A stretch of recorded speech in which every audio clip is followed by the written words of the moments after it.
أولم ير الإنسان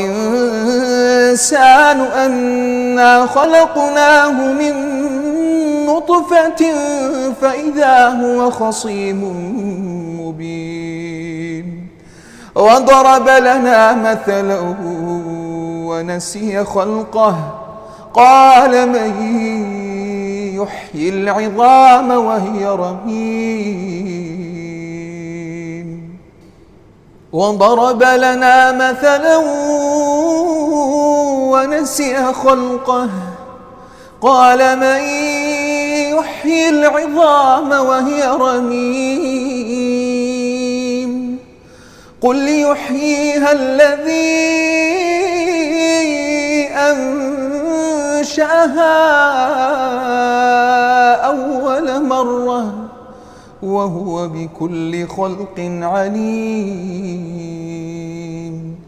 الذي جعل لكم من الشجر الأخضر نارا فإذا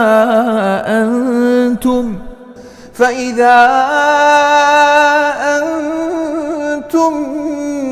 منه توقدون أوليس الذي خلق السماوات والأرض بقادر على أن يخلق مثلهم بلى وهو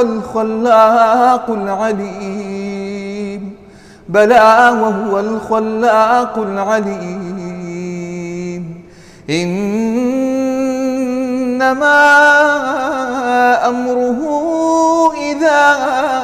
أراد شيئا أن يقول له كن فيكون فسبحان الذي بيده ملكوت كل شيء وإليه ترجعون.